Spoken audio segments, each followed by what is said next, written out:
My name is Harper Foster, and I'm 32 years old. When my successful lawyer sister suddenly returned home after 3 years demanding my room, our mother didn't just take her side, she kicked me out of the house I'd lived in while caring for our grandmother. At the family meeting meant to discuss Grandma's future care, my sister publicly called me a burden, a parasite living off family charity. 15 relatives nodded in agreement as she presented her plan to put Grandma in a nursing home and divide the assets. But what happened next left her pale and speechless. The family lawyer's arrival changed everything. Before we dive into how my world turned upside down, please take a moment to like and subscribe, but only if you genuinely enjoy this story. I'd love to know where you're watching from and what time it is there. Now, let me take you back to that Tuesday afternoon when everything started. The doorbell rang at 3 p.m. sharp. I was in my home office, well, the spare bedroom I'd converted, reconciling accounts for 3 different clients when I heard my mother's excited squeal from downstairs. Madison! Oh my God, you're home! My fingers froze over the keyboard. Madison. My older sister who hadn't visited in 3 years, not even for Grandma's 75th birthday. I saved my work and headed downstairs, already feeling the familiar knot in my stomach. There she stood in our foyer, designer luggage at her feet, her husband David hovering behind her like an expensive accessory. Madison looked exactly as I remembered, polished, professional, and somehow managing to make our modest family home look beneath her just by standing in it. Harper, she acknowledged me with a brief nod, her eyes already scanning the living room like she was cataloging changes. Still working from home, I see. It's called freelancing, I said, keeping my voice neutral. I have my own clients now. She smiled that practiced courtroom smile. Of course you do. Mom was practically vibrating with joy, pulling Madison into the kitchen, asking about her cases, her Manhattan apartment, anything to keep her talking. I noticed how Madison's eyes kept drifting to the family photos, lingering on the ones of Grandma. How long are you staying? I asked during a lull in Mom's interrogation. Madison exchanged a look with David. That depends. We need to discuss some family matters. The way she said family matters made my skin prickle. In my 3 years of caring for Grandma while Madison built her career in New York, I'd learned to read the signs. Madison never came home without an agenda. Speaking of which, she said, turning to Mom, we'll need somewhere to stay. Hotels around here are inadequate. Mom's face lit up. Oh, you'll stay here, of course. Your old room is... She paused, glancing at me. Well, Harper uses it as storage now, but we can clear it out. Actually, Madison said, her voice casual but deliberate. I noticed Harper's taken over the guest room too, as an office apparently. I felt the trap closing. I need that space for work. I have video calls with clients, financial documents everywhere. Can't you just work from your bedroom? Mom suggested, already moving toward the stairs. Or the kitchen table? Mom, I run a business. I have confidential client information. I need a professional space. Madison laughed, a tinkling sound that set my teeth on edge. A professional space? Harper, you're doing people's taxes from a bedroom. Let's not pretend it's Goldman Sachs. Madison needs proper rest, Mom said firmly. She has a real career. The stress she's under in New York, arguing cases, managing that huge workload. She needs comfort when she comes home. The words real career hung in the air like a slap. I'd been hearing versions of this for years, but it still stung. So what are you saying? I asked, though I already knew. Mom crossed her arms. You can move your things back to your old room, or... She hesitated, then seemed to gather courage from Madison's presence. Maybe it's time you found your own place. You're 32, Harper. Madison smiled sweetly. Great if you're out by the weekend. David and I have some important family business to discuss, and we'll need space and privacy. I looked between them, my mother avoiding eye contact, my sister already mentally redecorating my office. You have until the weekend to decide, Mom said, her tone final. This is about Grandma, isn't it? I said, my voice sharper than intended. Madison's expression didn't change, but I caught David shifting uncomfortably. Everything's about family, Harper. I've been taking care of her for 3 years. Doctor appointments, medications, physical therapy. Sitting with an old woman isn't caregiving, Madison interrupted. She needs professional help, real medical supervision. She needs family. She needs stability. What she needs, Mom cut in, is for her granddaughters to stop arguing. Madison knows what's best. She deals with these situations professionally. These situations? I couldn't believe what I was hearing. She's not a situation, Mom. She's your mother. Madison pulled out her phone, checking something with practiced indifference. There's a family meeting next week. Uncle Robert's organizing it at Rosewood Restaurant. We'll discuss long-term care options. Grandma doesn't need a facility, I protested. That's not your call, Madison said smoothly. Besides, you won't have power of attorney forever. These things can be contested, especially when someone's been taking advantage. Taking advantage? The accusation hit like ice water. I pay rent, I buy groceries, I live here at a discount while playing nurse, Madison finished. Some might call that opportunistic.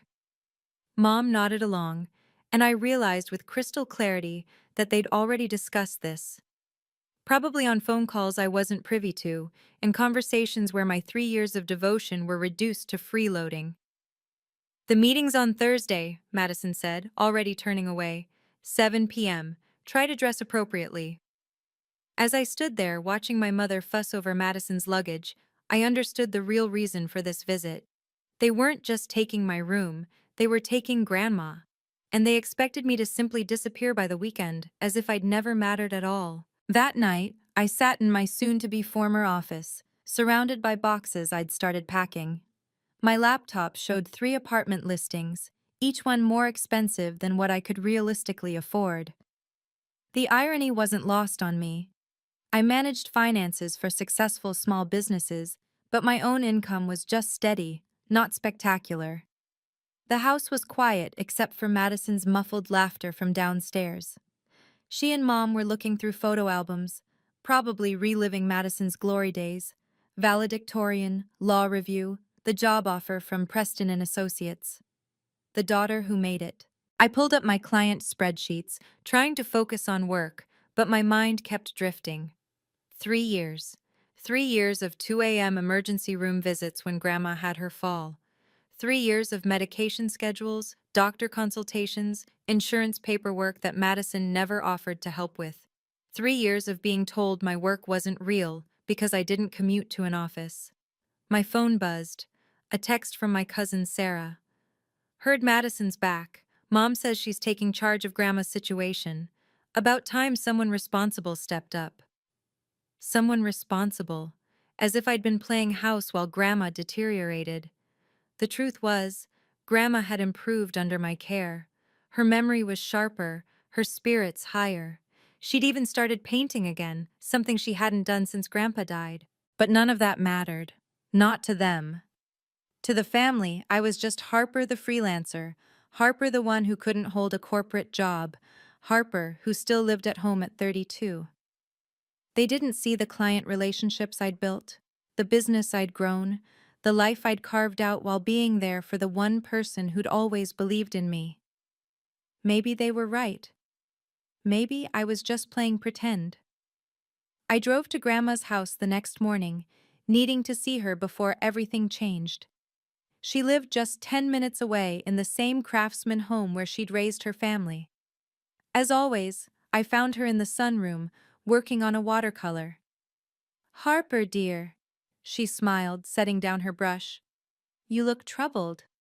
"Madison's home," I said simply. Her expression shifted, understanding flooding her features.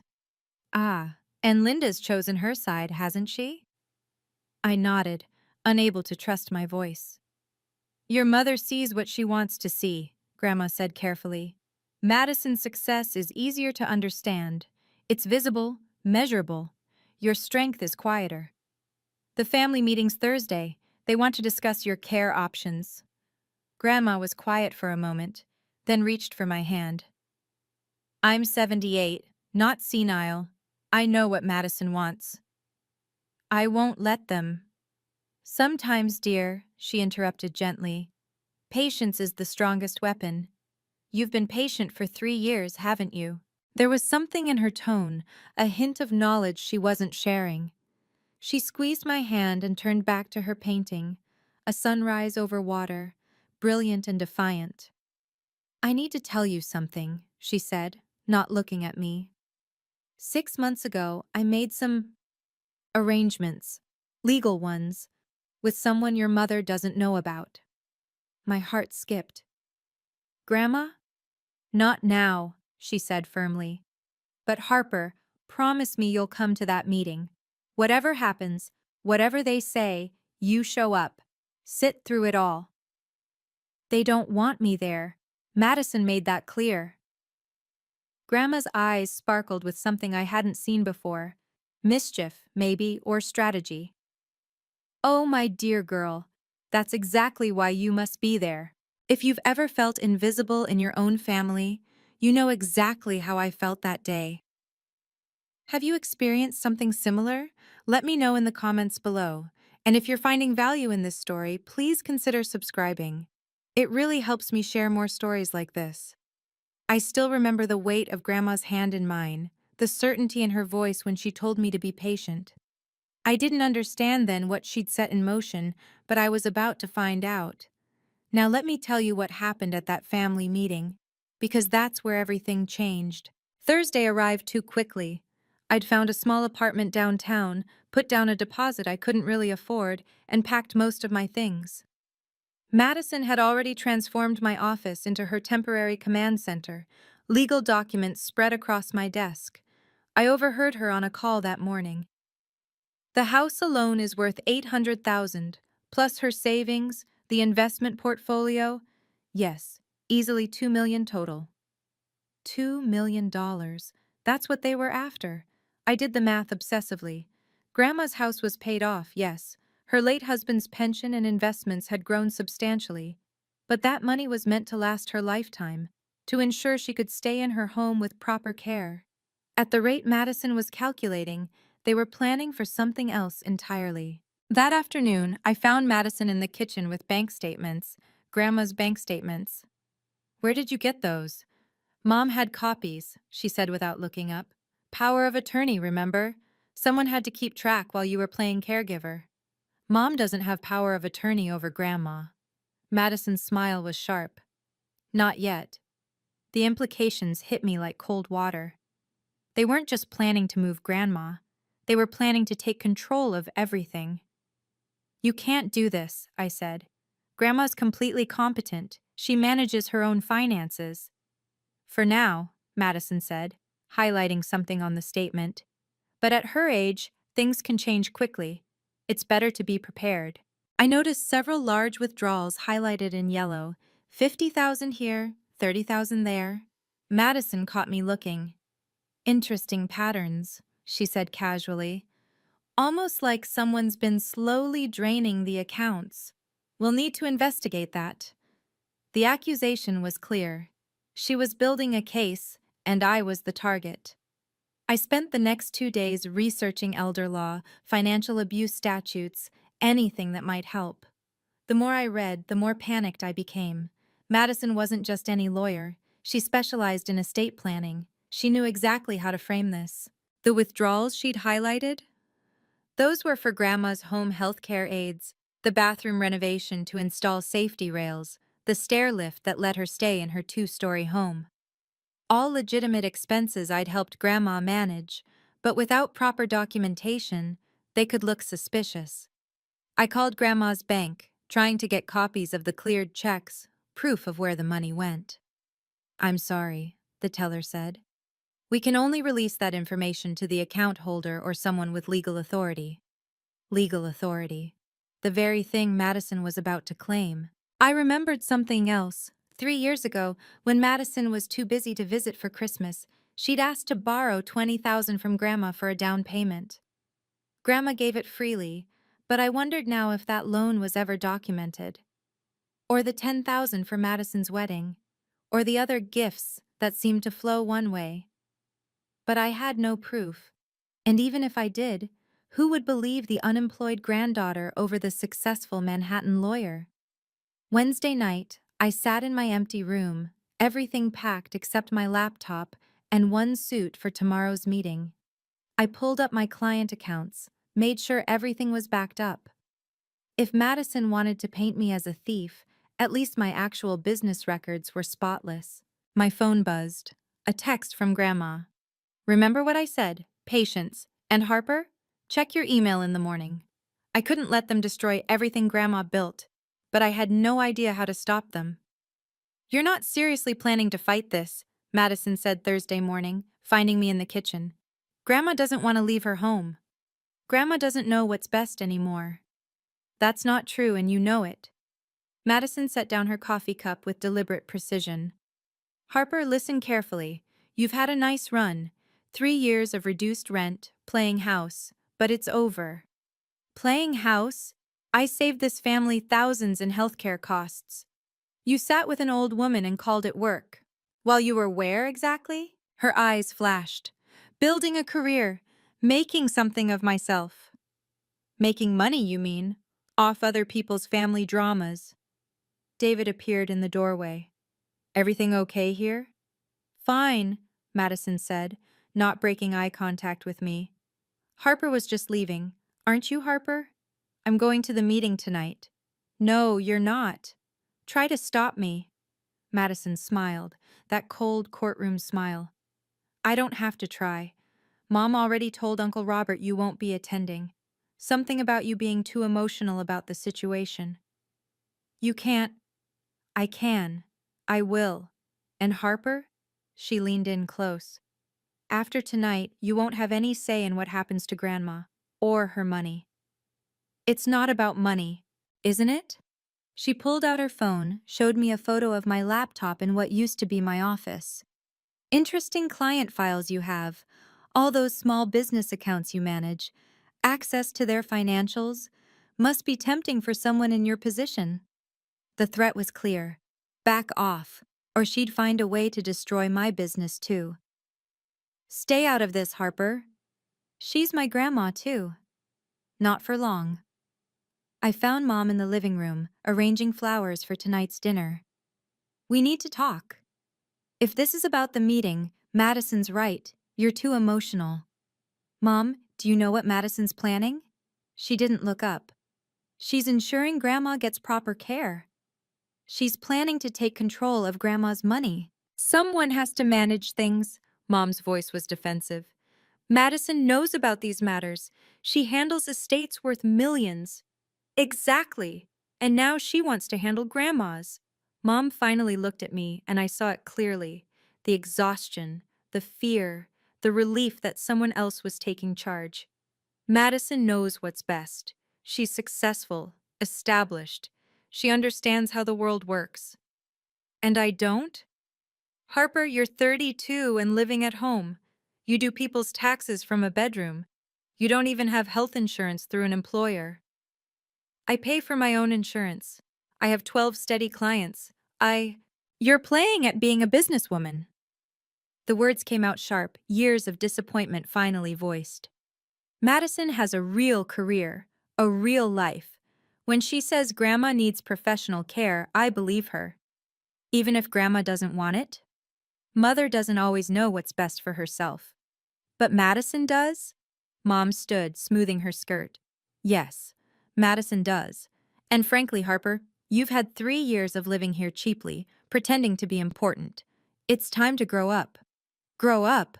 The adults will handle this, she said, walking past me. Your sister and I have already discussed everything. Your input isn't needed. I stood alone in the living room, staring at the family photos on the mantel. In every one, Madison stood in the center, golden and glowing. I was always slightly to the side, partially hidden, like I was already disappearing. That afternoon, I went to see Grandma one last time before the meeting. She was in her study, a room I rarely saw her use, sorting through papers. You came, she said, as if she'd been expecting me. They don't want me at the meeting. I know. She pulled out an envelope from her desk, cream-colored and official-looking. But you'll go anyway, won't you? I nodded and she smiled. Good. Harper, I need you to understand something. I've watched this family for 78 years. I know who shows up and who doesn't, who cares and who performs. She handed me the envelope. My name was written on it in her careful script. Don't open it yet, she said. Wait until you need it. You'll know when. Grandma, what is this? Insurance, she said simply. 6 months ago, I met with someone, an old friend who happens to practice law. His name is James Chen. The name meant nothing to me. Why didn't you tell anyone? Because some things need to be documented without interference. She moved to her window, looking out at her garden. Your mother means well, but she's always been dazzled by shiny things. Madison learned that from her. They want to put you in a home. I know what they want. She turned back to me. They've been planning this for months. Those phone calls Madison makes to your mother? I hear more than they think. Then why? Because sometimes, dear, you have to let people reveal themselves. She touched the envelope in my hands. Mr. Chen will be interested in tonight's meeting. Very interested. Should I call him? Only if you need to. The number's in there, along with something else. Something Madison should have asked about before she started making plans. There's something else, Grandma said, moving back to her desk. Those withdrawals Madison found? I have every receipt, every invoice, every canceled check. They're in my safe deposit box at First National. Why are you telling me this? Because after tonight, they might try to restrict my access, or yours.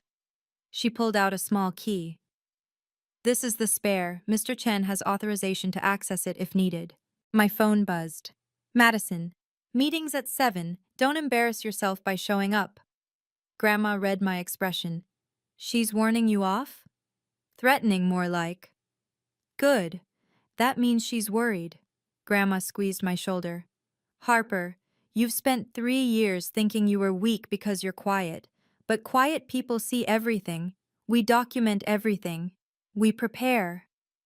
I don't understand what you're preparing for. Justice, she said simply. The quiet kind. The kind that comes with paperwork and witnesses. Another text from Madison. Mom agrees. Stay home tonight. When the time comes, Grandma continued, you'll know what to do. That envelope isn't just protection. It's proof. Proof of who really cares for this family. Why me? Why not just tell them yourself? Because they've already decided I'm too old to know my own mind. But you? You're young, articulate, and despite what they think, you have something Madison doesn't. What's that? Receipts, she said with a small smile, both literal and figurative. Now go. Get ready for tonight. Wear something professional. As I left, she called out, Harper, when the time comes, don't hesitate. And whatever happens, know that I see you. I've always seen you. I drove home clutching the envelope, feeling like I was carrying a bomb that only I could see. Rosewood Restaurant was the kind of place our family reserved for special occasions, weddings, anniversaries, and apparently, ambushes. I arrived at 6:45, wearing my best suit, the envelope tucked in my purse. The private dining room was already filling up. Uncle Robert had outdone himself. 15 family members, all the ones with opinions about money, and none of the ones who actually helped with Grandma's care. Harper? Aunt Patricia looked surprised. Linda said you weren't coming. Changed my mind, I said, finding my name card at the far end of the table. Of course, as far from the center of power as possible. Madison entered with David and Mom, all three looking like they'd coordinated their outfits. Madison had a leather portfolio and a small projector. She'd prepared a presentation. Of course she had. Harper. Madison's smile was razor sharp. How unexpected. Grandma asked me to come. Grandma's not here, she pointed out. This is about her, not for her. The rest of the family filed in. Cousins who hadn't visited Grandma in years, aunts who sent cards but never called, uncles who always had opinions about what should be done. Madison worked the room like the lawyer she was, shaking hands, making small talk, building her jury. Before we begin, Uncle Robert said, standing at the head of the table, I want to thank Madison for bringing this to our attention. It's time we addressed Eleanor's situation properly. Eleanor's situation, not Grandma, not even Mother. She'd been reduced to a problem requiring a solution. Madison stood, smoothing her skirt. Thank you all for coming. I know this isn't easy, but we need to discuss what's best for Grandma's future. The lights dimmed. The projector flickered to life. The presentation was titled, Ensuring Eleanor's Dignity, a Comprehensive Care Plan. I almost laughed. Dignity. From the people who hadn't visited her in years. Madison clicked through her slides with practiced ease. Photos of luxury assisted living facilities, statistics about elder care, medical assessments she'd somehow obtained without Grandma's knowledge. As you can see, she said, laser pointer dancing across the screen, Grandma's needs are becoming more complex. She requires professional care, not amateur assistance. Several heads turned toward me. Now, I know some of us have tried to help, Madison continued, her tone patronizing. But good intentions aren't enough. Grandma needs qualified caregivers, medical supervision, and a structured environment. She seems fine to me, Cousin Jake said hesitantly. That's the thing about decline, Madison said smoothly. It's gradual. Someone who sees her daily might not notice, but I've consulted with experts. Without examining her, I couldn't help myself. Madison's smile tightened. Harper, you're not qualified to assess medical needs. Neither are you. No, but I understand legal realities. Right now, Grandma's assets are vulnerable. Without proper oversight, anyone could take advantage. Anyone like who? I stood up, anger finally overcoming caution. Sit down, Mom hissed. No, I want to know. Who's taking advantage, Madison? Madison clicked to a new slide. Grandma's bank statements, the withdrawals highlighted. $300,000 in 3 years. Unexplained withdrawals, cash transactions. Someone with access has been slowly draining the accounts. The room gasped. 15 pairs of eyes turned to me. Harper's been living there, Aunt Patricia said slowly. She has access. I have receipts for every— The unemployed don't get a vote here, Madison cut me off. This is a family matter for contributing members. I contribute, I've been— Sit down, Harper, Uncle Robert said firmly. You're embarrassing yourself. I stood there, shaking, as Madison continued her presentation. According to her, I was either incompetent or criminal, possibly both. I've already contacted Sunset Manor, Madison announced, clicking to a new slide showing a pristine facility. They have an opening next month. Full medical staff, memory care unit, structured activities. That place costs $15,000 a month, someone whispered. Grandma can afford it, Madison said, once we sell the house. Sell the house? I practically shouted. She loves that house. Sit down, Harper, Mom said sharply. You're making a scene. Madison's talking about destroying Grandma's life and I'm making a scene? Madison sighed theatrically. This is exactly why emotional family members shouldn't be involved in these decisions. Harper's too attached to see reality. The reality is you want her money. The room erupted. Uncle Robert stood up. That's enough. Harper, if you can't control yourself. She doesn't want this. I was almost crying now, frustration boiling over. Has anyone asked her what she wants? Of course we have, Madison lied smoothly. She's confused, frightened. She needs us to make these decisions for her. That's not true. 2 servers appeared in the doorway, drawn by the raised voices. Uncle Robert motioned them away, but they lingered, concerned. Security might be necessary, Madison said coolly. Harper's clearly unstable. I'm not unstable. I'm the only one who actually cares about— Bakamunda! I shouted, my voice cracking. Grandma doesn't want this. The manager appeared. Is everything all right here? Family discussion, Uncle Robert said tightly. Harper was just leaving. I'm not going anywhere. Madison pulled out her phone. Should I call security, or will you leave quietly? I stood there, 15 family members staring at me like I was the problem, like I was the one trying to steal from an old woman. "This isn't over," I said. "Yes," Madison said with satisfaction. "It is." At that moment, sitting there with 15 family members looking at me like I was nothing, I remembered Grandma's words about patience. The envelope in my purse felt like it was burning through the leather. If you're still watching, thank you for staying with me through this difficult part. What happens next changed not just my life, but the entire family dynamic. Have you ever had to stand up against your entire family? Tell me about it in the comments. Please hit that like button if you want to see how this resolves. We're almost at the turning point.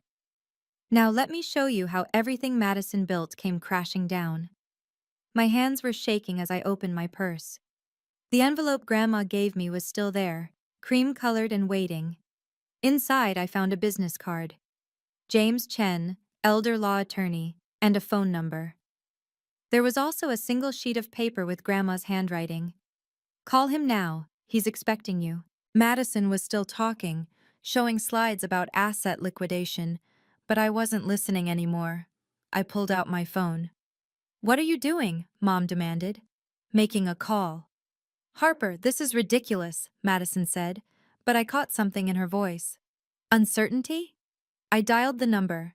It rang once. "Miss Foster?" The voice was professional, warm. "I've been expecting your call." "Mr. Chen, this is Harper Foster. I'm at the family meeting." "Ah, yes, the Rosewood restaurant. Is your sister discussing power of attorney?" Madison had gone very still. "Who are you calling?" "I'll be there in 10 minutes, Mr. Chen said. "I'm actually in the parking lot. Your grandmother thought this might happen." "Who is that?" Madison's voice was sharper now. I hung up. "Grandma's lawyer." The room exploded again. Madison's face went pale, then red. "Grandma doesn't have a lawyer." "Apparently she does." "This is ridiculous," Madison said, recovering quickly. "Some ambulance chaser Harper found. He'll be here in 10 minutes. We can wait." Uncle Robert looked confused. "Madison, did you know about this?" "Of course not. Harper's obviously desperate, trying to— To what? Let Grandma's actual lawyer speak?" Madison's phone rang. She looked at the screen and her expression changed. Preston and Associates appeared on her caller ID. Her firm. She declined the call, but it rang again immediately. "You should probably answer that," I said quietly. The dining room door opened, and a man walked in. Asian, mid-40s, expensive suit but not flashy. He carried a leather briefcase and moved with the confidence of someone who'd done this many times before. "Good evening," he said. "I'm James Chen, Mrs. Eleanor Foster's attorney." Madison stood up so fast her chair scraped against the floor. "You're James Chen? From Chen and Associates?" "You know him?" Uncle Robert asked. Madison's face had gone completely white. His firm handles the Whitmore estate, the Morrison Trust. He's expensive," Mr. Chen said mildly. "But Eleanor and I go way back. Her late husband helped me when I was just starting out. I owe the Foster family a great debt." He set his briefcase on the table, clicking it open with practiced efficiency. "I understand you're discussing Eleanor's future care. I'm here to clarify some legal matters." "This is a family meeting," Madison said, trying to regain control. "You weren't invited." "Actually," Mr. Chen pulled out a document, "I was, by the only person whose invitation matters, Eleanor herself." Mom stood up. "Mr. Chen, was it? We're just trying to do what's best for my mother." "Of course," he said smoothly. "That's why Eleanor asked me to attend, to ensure her wishes are properly represented." He pulled out a folder thick with documents. Madison's eyes tracked it like a hawk. "Before we proceed," Mr. Chen said, "I should inform you all that I've been managing Eleanor's legal affairs for the past 6 months. She came to me with some concerns." "What concerns?" Uncle Robert asked. Mr. Chen smiled, but it didn't reach his eyes. "Concerns about family members making plans without her knowledge or consent." The room was dead silent. Madison hadn't sat back down. She stood frozen, calculating. Mr. Chen pulled out a document, holding it up for everyone to see. This is a durable power of attorney for financial affairs, executed 6 months ago. And this, he pulled out another, is a healthcare power of attorney. Those can be contested, Madison said quickly. If Grandma wasn't competent, Mrs. Foster underwent a complete neuropsychological evaluation 2 weeks before signing these documents, Mr. Chen interrupted. Dr. Patricia Williams at Johns Hopkins. Would you like to see the results? Spoiler alert, she scored in the 95th percentile for her age group. He spread the documents on the table. Both of these documents name the same person as Eleanor's designated agent. The room held its breath. Harper Foster. The explosion was immediate. Madison shot to her feet. That's impossible. I would have known. Why would you have known? Mr. Chen asked mildly. You haven't visited your grandmother in 3 years. This can't be legal. Mom stood up, her face flushed. I'm her daughter. I should have. Should have what? Mr. Chen's voice remained calm. Been informed that your mother chose the grandchild who actually cares for her? Madison grabbed the documents, scanning them frantically. This is ironclad. I should hope so, Mr. Chen said. I wrote it myself, and before you ask, yes, it supersedes any previous arrangements. Yes, it's been filed with the county. And yes, Harper has full authority over both financial and medical decisions, should Eleanor become unable to make them herself. But she's not unable, Madison protested. She's fine. Exactly, Mr. Chen smiled. Which is why this meeting to discuss putting her in a facility against her will is rather puzzling, don't you think? Madison's mouth opened and closed like a fish. Mom sank into her chair. There's more, Mr. Chen said, pulling out another set of papers. Mrs. Foster asked me to investigate some irregular withdrawals from her accounts. $50,000 here, $30,000 there. Madison went very still. Interesting thing about these withdrawals, he continued. They all coincide with visits from certain family members who had temporary access to Eleanor's accounts. Those were gifts, Madison said quickly. Loans. Grandma offered. Did she? Because I have security footage from the bank showing you filling out withdrawal slips while Eleanor waited in the car. She never even entered the building. The room gasped. David stepped away from Madison, his face shocked. That's not, Madison started. I also have copies of the emails you sent to your mother, discussing how to access the funds before Harper notices. Would you like me to read them aloud? Mom's face went from red to white. Madison, you said Grandma wanted to help with your loans. She did. She just forgot. Her memory is perfectly fine, Mr. Chen interrupted, which is why she remembers never authorizing those withdrawals. That's theft, Mrs. Madison. Grand theft, actually, given the amounts. You can't prove. I have video evidence, email documentation, and bank records. I also have sworn affidavits from bank employees who remember you insisting Eleanor was too confused to come inside. Madison looked around the room desperately. Every face was staring at her in shock. The total is approximately $200,000 over 5 years, Mr. Chen said. Eleanor is willing to consider this a family matter rather than a criminal one, provided certain conditions are met. What conditions? Madison's voice was barely a whisper. Full repayment within 24 months, no further contact with Eleanor's accounts, and no challenges to Harper's authority. I stood up, my voice steady for the first time all evening.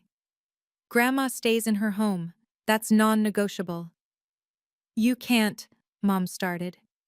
Actually, I can. I have full authority, remember? I looked around the room. Grandma wants to stay in her house. I've already arranged for professional home health aides to assist with her care. Licensed nurses, not amateur help. Not. Madison laughed bitterly. You can't afford. I can't, but Grandma can. And unlike some people, I actually asked her what she wanted. I pulled out my phone, showing them a video I'd recorded that morning. Grandma's voice filled the room. I want to stay in my home. I want Harper to continue managing my affairs, and I want my family to stop treating me like I'm already dead." The room was silent. "Furthermore," I continued, "the house renovations some of you questioned? Those were for safety. Grab bars, stair lifts, emergency systems. Every withdrawal Madison highlighted as suspicious has a receipt. Mr. Chen has copies of everything." "This is all documented," Mr. Chen confirmed. "Harper has been meticulous." I looked at Madison. "You accused me of stealing, but every penny is accounted for. Can you say the same?" "Harper," Uncle Robert said slowly, "we didn't know." "No, you didn't, because you didn't ask. You just assumed Madison knew best because she's the successful one, the lawyer, the one with the real career." I turned to Mom. "You said I was playing pretend, but who's been pretending? The daughter who stayed and cared, or the one who only showed up when there was money involved?" Mom couldn't meet my eyes.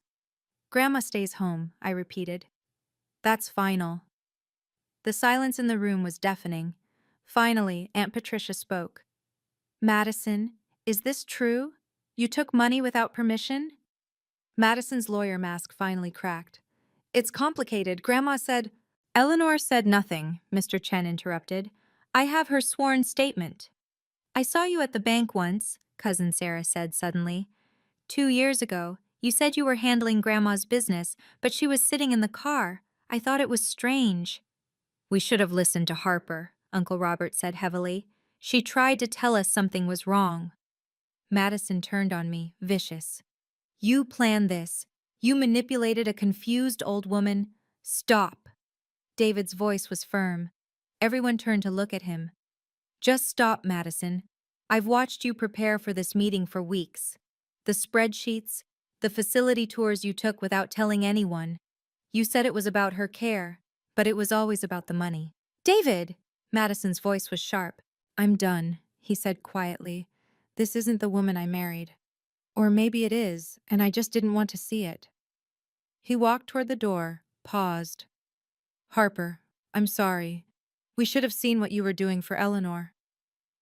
After he left, the floodgates opened.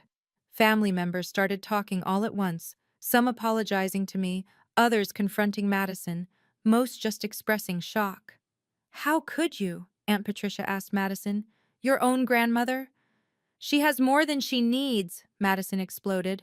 "I have student loans, a mortgage." "So you stole?" Uncle Jake shook his head. "From an elderly woman?" Madison grabbed her portfolio, shoving papers inside. "This isn't over." "Actually," Mr. Chen said mildly, "it is, unless you'd prefer I file criminal charges." Madison fled, leaving Mom sitting alone at her end of the table, looking lost. Over the next 2 weeks, the family dynamics shifted completely. Madison tried to salvage her reputation, but word spread quickly. The extended family group chat, usually full of Madison's accomplishments, went silent whenever she posted. David filed for separation. He called me once to apologize again and to tell me he'd hired a forensic accountant. "There's more missing money, Harper. Not just from your grandmother. She's been skimming from client estates at her firm." Preston and Associates launched an internal investigation. Madison was placed on administrative leave pending review. The legal community in New York was small, and news traveled fast. The repayment plan Mr. Chen drafted was aggressive but fair. Madison had to liquidate her investment portfolio and sell her Mercedes. The first payment was due immediately, $50,000 that barely covered what she'd taken in the last year alone. "She called me crying," Mom told me one afternoon, showing up at my apartment uninvited. "Said you've ruined her life." "She ruined her own life," I said, not inviting her in. "Harper, please, she's your sister." "She tried to put Grandma in a home and steal her money. She accused me of theft while she was the one stealing." Mom's face crumpled. "I know, I should have seen it, should have listened to you." "Why didn't you?" She was quiet for a long moment. "Because Madison was everything I thought success looked like. The degree, the job, the husband. You were so quiet, working from home, never complaining. I thought you were settling." "I was caring," I said. For the one person who never made me feel less than. I'm sorry, Mom whispered. I know, I said. But sorry doesn't erase 3 years of being treated like I didn't matter. Mom stood at my doorway, looking smaller than I'd ever seen her. Can I come in? I stepped aside, letting her enter my tiny apartment. She looked around, taking in my organized workspace, the client files neatly arranged, the business certificates on the wall. I didn't know you had all this, she said, touching my framed CPA license. You never asked. She sank onto my couch. I was a terrible mother to you. You were a mother who played favorites, I corrected. There's a difference. Is there? She looked up at me with red eyes. I made you feel worthless in your own home.